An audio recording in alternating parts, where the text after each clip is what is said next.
Se você recebeu um convite aí hoje, você viu que o tema do nosso culto é ocupado demais. E com certeza nós vivemos um tempo em que você certamente já terminou um dia achando que não foram suficientes as 24 horas. E a gente termina com a sensação de que faltou, né? De que a gente precisaria de mais tempo para fazer tudo aquilo que a gente se propôs a fazer.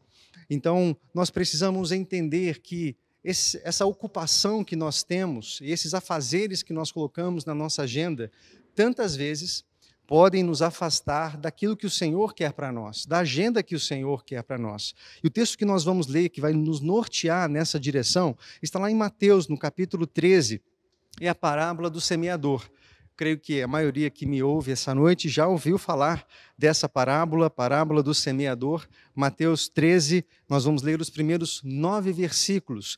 E nesse texto, Jesus está diante, de uma multidão e ele vai explicar para os seus discípulos por que é que, mesma semente, a mesma palavra sendo semeada, algumas pessoas levam a sério e essa semente frutifica, mas essa mesma semente caindo no coração de outras pessoas, não acontece frutificação. E às vezes não acontece nem a germinação. É isso que Jesus vai explicar nesse texto. Acompanha comigo, por favor. Versículo de número 1. Naquele mesmo dia, Jesus saiu de casa e assentou-se à beira-mar. Reuniu-se ao seu redor uma multidão tão grande que ele teve que entrar num barco e assentar-se nele, enquanto todo o povo ficou na praia. Então lhes falou muitas coisas por parábolas, dizendo: o semeador saiu a semear. Enquanto lançava a semente, parte dela caiu à beira do caminho. As aves vieram e a comeram. Parte dela caiu em terreno pedregoso, onde não havia muita terra, e logo brotou, porque a terra não era profunda. Mas quando saiu o sol, as plantas se queimaram e secaram, porque não tinham raiz. Outra parte caiu entre espinhos, que cresceram e sufocaram as plantas. Outra ainda caiu em terra boa. Deu boa colheita, a 100, 60 e 30 por 1. Aquele que tem ouvidos para ouvir, ouça. Como eu disse, Jesus apresenta 4 tipos de solo aqui. E é importante que você, enquanto eu ministrar aqui essa pregação, que você responda a seguinte pergunta: qual desses solos define você? Qual desses solos que eu vou falar um pouquinho melhor agora define a sua vida, define o seu coração? É tão importante essa pergunta porque a resposta dela tem implicações eternas. Dependendo da forma que você responder essa pergunta, até simples, define como você vai passar a sua eternidade. Então Jesus apresenta aqui 4 tipos de solo, e nessa ministração eu vou focar um deles, que é o terceiro tipo aqui, nós vamos saber qual é. Mas o primeiro que Jesus apresenta é o solo impenetrável. Ele fala que o semeador sai para semear e ele deixa claro, que a semente é a palavra dele, é a palavra do Senhor, que o semeador é o próprio Jesus e nós somos esses solos aqui. E o primeiro tipo de solo cai à beira do caminho. E esse texto diz, esse texto que nós lemos em Mateus, mas esse mesmo texto também tem lá em Marcos e em Lucas. Em Lucas fala que essa semente que foi colocada à beira do caminho foi pisoteada. Nesse texto de Mateus e também o texto lá de Marcos, fala que os passarinhos foram lá e comeram essa semente. Jesus, quando vai explicar essa parábola, nos diz que esses passarinhos que roubam essa semente que ficou à beira do caminho, representam Satanás, representam o diabo, que rouba a palavra e faz de tudo, e ele é especialista nisso, para roubar essa palavra que tem sido semeada na sua vida. Nesse momento, agora, o semeador está lançando as sementes. A semente está chegando aí na sua casa, mesmo que virtualmente, nós estamos nesse culto online, mas a semente está chegando aí na sua casa. Como é que você tem recebido ela? Será que você é esse solo impenetrável?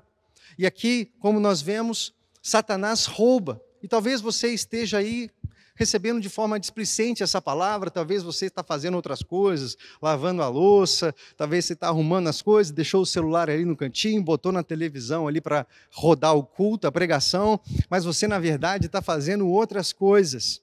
E aí, quando qualquer coisa que acontece, Satanás vem e rouba essa semente, essa palavra que está sendo lançada sobre você.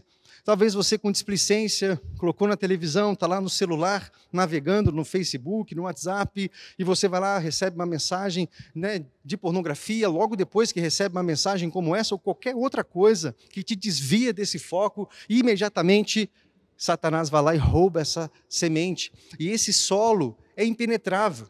A semente nem chega a germinar. Antes mesmo, vem Satanás e rouba, ou como diz lá no Evangelho de Lucas, essa semente é pisoteada, ela morre, ela não cumpre a função dela. Os outros dois tipos de semente, ou na verdade de solo, são solos que até fazem com que a semente germine, mas não frutificam. O segundo tipo de solo que Jesus coloca aqui é o solo superficial. É aquela semente que cai em solo rochoso, em solo pedregoso, como eu disse aqui na minha versão, é a nova versão internacional. É aquela semente que cai, mas tem pedras ali naquela terra e ela não consegue se aprofundar, não consegue criar raízes. E o texto diz que quando vem o sol forte, o calor forte, seca aquela plantinha que acabou de brotar, mas não tem raízes e ela seca. E Jesus explica que esse sol representa as adversidades, a angústia, a perseguição, e essa pessoa, esse crente que não tem raízes profundas, logo que vem essas coisas sobre ele, sobre a caminhada dele, ele fica pelo caminho. E meus irmãos, quantas pessoas você conhece que chegaram na igreja, não é, receberam a palavra, muitos começaram nessa caminhada até empolgados e participaram de alguns ministérios, mas isso não durou 2, 3, 4 meses e logo depois já foram embora. Jesus está explicando, é porque essas pessoas não criaram raízes, são solos superficiais. Quando vem a adversidade, quando vem a angústia ou a perseguição, quando elas ouvem que o evangelho requer muito mais dela do que frequentar uma igreja, requer muito mais dela do que andar com a Bíblia debaixo do braço, quando ela ouve que realmente o evangelho custa tudo que ela tem, essa pessoa deixa de lado e segue o seu caminho. Esse é o solo superficial. Nós vemos isso acontecer por diversas vezes, né?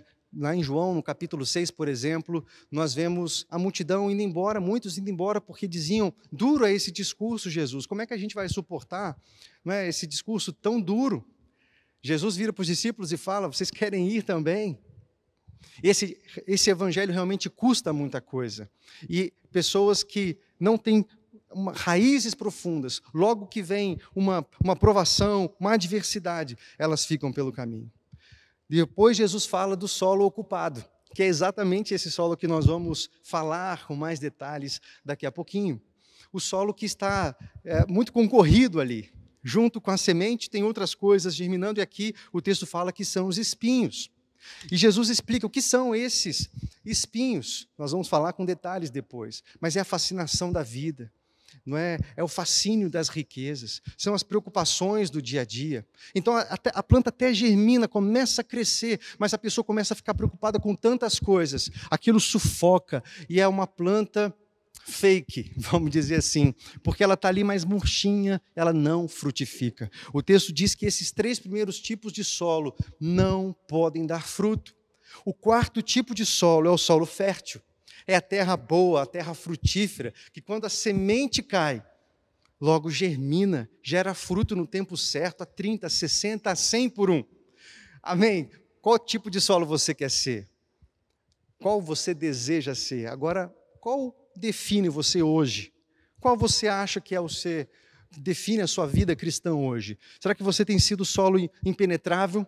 Que quando a palavra vem, logo você já coloca defeito. Isso aí que o pastor falando não tem nada a ver. Na verdade, pastor, só quer 10%, não quero saber disso não. E aí logo vem aquilo que foi colocado, já foi tirado. É impenetrável. Ou talvez é um solo rochoso, não tem raízes. Você, quando começa a confrontar o seu caráter, áreas da sua vida que você precisa mudar, você fala, não, isso aqui eu não estou afim de mudar, esse vício eu não estou afim de deixar, e na verdade para ali, e isso faz com que a planta morra. Ou você está ocupado demais, tem muita coisa concorrendo na sua vida com o evangelho, é esse solo cheio dos espinhos. Mas nós queremos, queridos, ser esse solo fértil, amém? Se você deseja ser esse solo fértil, coloca aí nos comentários. Desejo ser um solo fértil, quero dar fruto para Jesus. E nós vemos aqui, nesse texto que Jesus explica, 25% dá fruto. 25% apenas são aqueles que realmente vão e dão resultado, têm a vida transformada, começam a frutificar. E quando a gente fala de fruto, nós estamos falando de vida transformada, de caráter tratado, nós estamos falando de pessoas que se reproduzem, que se multiplicam, que alcançam novas pessoas, que pregam o evangelho, que discipulam, que alcançam outras. Elas frutificam, elas reproduzem aquilo que elas têm. Isso é o que significa fruto. Um fruto tem semente. E essas sementes geram outras árvores que geram novos frutos. Esses frutos têm novas sementes que geram novas árvores que geram novos frutos. Então, quando a gente fala de frutificação, nós estamos falando de multiplicação, nós estamos falando de reprodução. E se você realmente deseja dar frutos, se você realmente deseja frutificar, você está, na verdade, dizendo, Senhor, eu quero reproduzir isso na vida de outras pessoas. E é isso que nós desejamos. No entanto, assim como esse percentual que Jesus coloca aqui, nesse semeador que enchia a mão de sementes e jogava, 25% apenas frutificava. E se nós vamos olhar para a igreja hoje, nós vamos encontrar exatamente esse percentual de dizimistas, cerca de 25% de dizimistas, nós vamos encontrar pessoas engajadas realmente, sabe aquelas que colocam a mão na massa? Aquelas que você sabe que se você der a tarefa, o negócio vai para frente? Você vai perceber que são poucas, não são muitas pessoas. Isso tem a ver com o tipo de solo. Qual tipo de solo é você, meu irmão? Como você se define aqui diante dessa palavra que está sendo semeada na sua vida nessa noite? Talvez a sua postura agora, nesse exato momento, possa te ajudar a responder essa pergunta. Talvez, como eu disse, você está displicente, né? Colocou lá de qualquer jeito e está fazendo outras coisas, está navegando nas redes sociais, ou não. Talvez você esteja aí anotando a mensagem, talvez você esteja com a sua Bíblia aberta, talvez você esteja aí realmente compenetrado, porque você sabe que precisa crescer. Senhor, o que o Senhor deseja falar comigo por meio dessa palavra? O que eu posso mudar na minha vida? Qual é a direção que o Senhor quer que eu tome? Fala comigo. E isso é um solo fértil, é um solo que deseja crescer. Então a sua postura nesse momento já pode ser um bom indicativo para você. Mas como eu disse, eu gostaria de frisar nessa noite o terceiro tipo de solo, o solo ocupado. Por quê? Porque eu acredito que esse solo, ele realmente tem estado muito presente nos nossos dias. Pessoas ocupadas demais, pessoas com muitas coisas competindo com o Evangelho. E eu gostaria que você entendesse essa noite que nada pode competir com o Evangelho, querido. O Evangelho precisa ser tudo, precisa ser a prioridade. Se você tem outras demandas que concorrem e às vezes estão acima do Evangelho, acima do reino de Deus na sua vida, eu quero que você entenda que isso vai fazer com que você seja estéril, que você não frutifique. E se você não frutifica, significa que você não está conectado na videira, porque Jesus falou em João, no capítulo 15, que todos aqueles que estão enxertados nele vão dar fruto. Aliás, ele diz que vão dar muito fruto. E assim nós glorificamos o Pai. Então, esse é um tema extremamente importante. E olha só na explicação dessa parábola, lá no capítulo 13, onde você já está aí, Mateus 13, avança comigo para o versículo de número 22. Olha o que ele diz. Quanto ao que foi semeado entre os espinhos, é aquele que ouve a palavra, mas a preocupação da vida, o engano das riquezas, a sufocam, tornando-a infrutífera. Eu gostaria de ler com vocês agora essa mesma história, essa mesma explicação de Jesus, agora lá no Evangelho de Marcos. Marcos 4, 18 e 19. Olha só, porque aqui ele adiciona mais uma coisa. Então, olha só a explicação de Jesus para essa semente que cai entre os espinhos. Outras ainda, como a semente lançada entre os espinhos, ouvem a palavra, mas quando chegam as preocupações da vida, então esse é o primeira concorrência aí, ó, preocupações da vida, engano das riquezas, anseio por outras coisas, sufocam a palavra, tornando-a infrutífera. E é exatamente sobre esses três concorrentes à semente da palavra que eu gostaria de falar com você nessa noite. Então, a primeira concorrência que nós vemos aí, que é como um espinho que sufoca a germinação, o crescimento da palavra na sua vida, são as preocupações dessa vida. Se você quiser repetir aí comigo, para você gravar isso no seu coração. Preocupações dessa vida. As preocupações dessa vida concorrem com a palavra. E se você não prestar atenção, isso acaba sendo, isso é um instrumento para sufocar o evangelho na sua vida. E quando você percebe, você não está frutificando. Você não está exercendo o projeto de Deus para a sua vida. Talvez você diga, mas pastor, não faz sentido, todo mundo tem preocupação. Todo mundo, se não tem preocupação, então não vive nesse mundo. E eu concordo, é verdade, nós temos demandas. Agora, o que esse texto está dizendo para nós é que se essas demandas começam a sugar toda a nossa energia, a gente acaba não tendo energia para aquilo que Deus espera de nós, nós estamos encrencados, nós estamos diante de um problema. E um exemplo muito claro disso está lá na parábola, uma outra parábola que Jesus conta. Se você quiser ir comigo, beleza, mas deixa Mateus 13 aí marcadinho, tá bom? Porque nós vamos voltar para Mateus 13.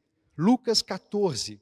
Eu não sei se o Eric vai colocar, então você nem precisa abrir, só acompanha aqui na tela. Ó. Lucas 14, 16 é a parábola da grande ceia. Olha o que acontece. Jesus respondeu: certo homem estava preparando um grande banquete e convidou muitas pessoas. Na hora de começar, enviou seu servo para dizer aos que haviam sido convidados: venham, pois já está tudo pronto. Mas eles começaram, um por um, a apresentar desculpas. O primeiro disse: acabei de comprar uma propriedade e primeiro irei vê-la. Depois, por favor, desculpe-me. O outro disse: acabei de comprar 5 juntas de boi e estou indo experimentá-las. Por favor, desculpe-me. Ainda outro disse: acabo de me casar, por isso não posso ir. Agora, lá no 24, eu lhes digo: nenhum daqueles que foram convidados provará do meu banquete. Nossa, eu olho para esse texto e fico pensando, puxa, será que comprar uma propriedade é pecado? Será que se casar é pecado? Porque se fosse, muitos de nós estaríamos encrencados por isso, não é verdade? Mas isso não é, por si só, pecado. Esse homem que compra 5 juntas de bois, isso significa o quê? Alguém que compra um trator, alguém que compra um maquinário para a sua empresa, para aumentar a produtividade, alguém que compra uma propriedade, ou se casa. Na verdade, nenhuma dessas coisas é pecado em si, mas quando essas coisas começam a se tornar empecilhos para que essa pessoa responda a um chamado de Deus, Jesus é categórico dizendo: nenhum deles que foram convidados provará da grande ceia, provará do banquete. Então, perceba, se você está ocupado com algumas demandas da sua vida, as preocupações com o seu trabalho, as preocupações no seu estudo, etc., etc., tudo isso, de fato, é importante, querido. Você tem que sustentar a sua família, você realmente precisa, não é, crescer nas áreas que você tem dons, etc. Isso é importante. Agora, se você começa a dar desculpas para não fazer aquilo que Deus te chamou a fazer, colocando essas coisas como prioridade, eu quero te alertar.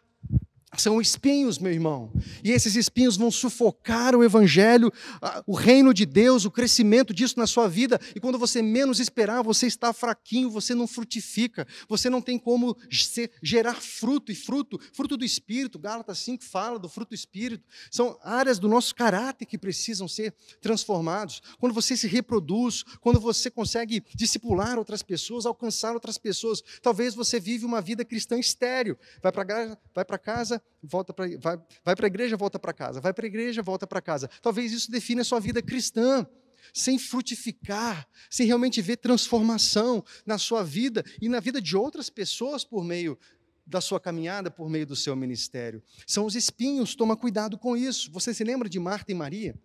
As amigas de Jesus, Jesus vai até a casa delas, Marta começa a ficar agitada, correndo de um lado para o outro, querendo fazer as coisas para Jesus. Enquanto isso, a irmã Maria estava aos pés de Jesus. Marta fica indignada, fala: Jesus, fala para Maria tomar vergonha na cara, porque eu estou aqui trabalhando, fazendo bolo, fazendo coisa, arrumando a casa, para o Senhor ficar mais confortável, e ela não faz nada, está aí só aos seus pés. Lucas 10, 41, Jesus responde: Marta, Marta, você está preocupada e inquieta com muitas coisas. Todavia, apenas uma é necessária. Maria escolheu a boa parte, e essa não lhe será tirada. Talvez isso define você. Como eu falei, abri a ministração de hoje falando, a gente corre o dia inteiro. Não é verdade? E quando a gente chega no final, eu falei, meu Deus, eu preciso de mais 12 horas nesse dia, eu preciso de mais 36 horas só nesse dia para dar conta. Aquele sentimento de frustração, de improdutividade. Talvez você esteja assim, como Marta, tentando resolver, e vai para a escola, e vai para o trabalho, e vai para isso, e vende, não sei o quê, e se preocupa com aquilo, e quando você percebe, não, eu não consegui ter tempo para ler a Bíblia, eu não consegui ter tempo para orar, a célula só semana que vem, deixa para lá, não, o ministério não me chama, não estou conseguindo, eu não quero saber, e você não percebe que isso sufoca o seu crescimento, sufoca a sua frutificação, querido. Cuidado, Jesus falou uma coisa só, é necessária. Talvez você está correndo atrás de vento. Tem um livro que se chama assim, Se Eu Soubesse. Se você quiser anotar para você pesquisar depois, esse é o nome do livro. Se Eu Soubesse. E o subtítulo desse livro é O que pessoas bem-sucedidas gostariam de ter sabido 25 anos atrás. Então, são várias pessoas que foram bem-sucedidas no seu trabalho, nas suas empresas, são pessoas muito, muito prósperas, né, financeiramente, e perguntaram para ela, o que você gostaria de saber 25 anos atrás? E a maioria dos exemplos que o livro coloca é de pessoas que falam, puxa, eu deveria ter valorizado mais minha família, eu deveria ter valorizado mais minha vida espiritual, eu deveria ter valorizado mais a minha saúde, eu deveria ter valorizado mais meu tempo com meu filho. Eu deveria ter valorizado mais meu tempo com Deus. Depois de muita prosperidade, eles olham para trás, vem um tempo que não pode mais voltar e fala, puxa, eu falhei. Eu digo que amo meu filho, mas não passo tempo com ele. Eu digo que amo a Deus, mas não passo tempo com ele. Que tipo de amor é esse? E essas são as preocupações da vida. Jesus está dizendo que as preocupações concorrem com o crescimento da palavra. E se você não tirar esses espinhos, meu irmão, você vai chegar no final da sua carreira e vai olhar, não tem fruto. E sabe o que Jesus fez com uma árvore que ele viu pelo caminho que não tinha fruto? Mandou secar. João 15 diz que aquele que não dá fruto, o galho é seca, não serve para nada, a não ser lançado ao fogo. Nós nascemos para frutificar, o nosso DNA tem reprodução, o nosso DNA tem multiplicação, nós nascemos para isso. E se nós negamos, nós estamos indo contra aquilo que o Senhor nos projetou para fazer e ser. Essa é a primeira concorrência, as preocupações da vida. Mas Jesus também diz que a fascinação da riqueza é uma outra faceta desses espinhos que sufocam o crescimento do Evangelho. Um exemplo claro disso é o jovem rico. Eu já preguei sobre esse texto algumas vezes aqui, porque é muito ilustrativo um jovem que procura Jesus dizendo, bom mestre, o que eu vou fazer para herdar a vida eterna? Jesus responde, guarda os mandamentos. Não, isso eu já estou fazendo desde que eu era pequenininho. Aí Jesus diz para ele o seguinte, então vai, vende tudo que você tem, dá aos pobres e me segue. Esse jovem, porque amava tanto as riquezas, vai embora. Vai embora. Porque ele tinha um Deus no coração dele. E Jesus deixa claro que nós não podemos servir a dois senhores, não podemos servir a Deus e a Mamon, a Deus e as riquezas. E Jesus está alertando aqui, a fascinação da riqueza seduz muitas pessoas, seduz muitos crentes e sufoca o Evangelho, sufoca. Mateus 6, 19 a 21, Jesus diz, não acumulem para vocês tesouros na terra, onde a traça e a ferrugem destroem, onde ladrões arrombam e furtam, mas acumulem para vocês tesouros no céu, onde a traça e a ferrugem não destroem, onde ladrões não arrombam nem furtam, pois aonde estiver o seu tesouro, aí estará também o seu coração. Jesus está alertando, toma cuidado com isso. Como a Bíblia fala sobre esse tema, fala sobre dinheiro, fala sobre finanças. Pessoas, como a gente chama na gíria, né? Muquiranas. Pessoas que não conseguem ser generosas, não conseguem doar, não conseguem ajudar. Sabe por quê? Porque elas têm um ídolo no coração delas. Elas acham que o dinheiro é o provedor delas e não Deus. Na verdade, o dinheiro é o Deus falso que está no coração delas. Elas acham que se ela der um pouco de dinheiro, vai faltar. E se faltar, nossa, o meu Deus, que é o dinheiro, não vai me prover. E Jesus está falando, se você tem como dinheiro um Deus, você não pode me seguir, você não pode dizer Senhor para mim, se na verdade o seu Senhor é Mamon, são as riquezas. E Jesus está alertando a fascinação, meus irmãos, como isso é sério. Como isso é sério, como isso sufoca o Evangelho. Quantas pessoas nós começamos a ver a caminhada cristã, mas começam a se tornar tão iludidas e começam a buscar mais e não tem tempo para absolutamente mais nada, para a família e muito menos para Deus. O esforço para conseguir posição social, posses, segurança material, traz ansiedade, tal que sufoca as aspirações por Deus. Quantas pessoas entraram, fizeram compras erradas, compraram um apartamento na hora errada e agora estão pagando, estão se esforçando, agora estão desesperadas, igual Marta lá, para poder trabalhar, para poder pagar aquela conta que Deus não falou para você fazer. Talvez era para você viver com menos. E realmente honrar e viver em paz, valorizando aquilo que precisa ser valorizado, guardando e fazendo um investimento no tempo correto. Essa semana eu conversava com um colega exatamente sobre isso. Eu vou comprar um carro novo. Quem disse que você tem que ter um carro? Por que você não anda de Uber agora? Faz as contas. Se você andar de transporte público, será que isso, no final das contas, não vai sair mais barato para você? E depois de um certo período, você não junta um certo valor, consegue dar uma entrada e você não entra em dívida? A gente não sabe o dia de amanhã quantas pessoas absolutamente enroscadas com cartão de crédito, cheque especial. E, queridos, não é complicado.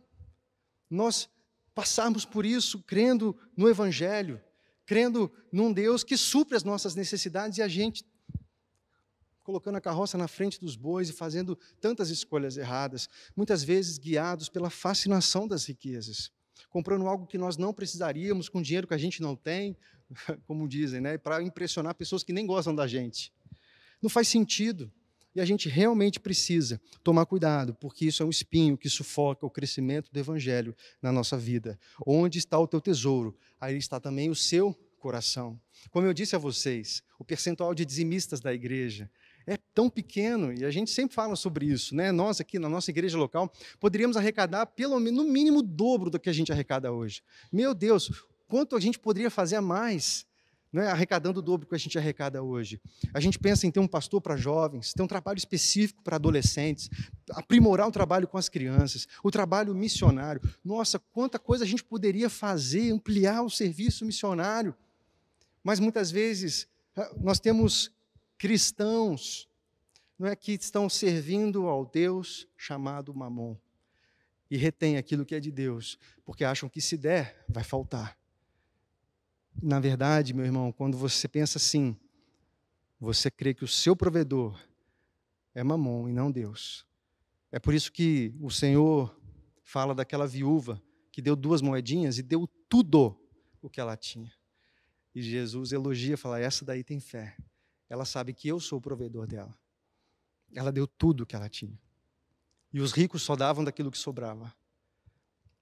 Toma cuidado com a fascinação da riqueza.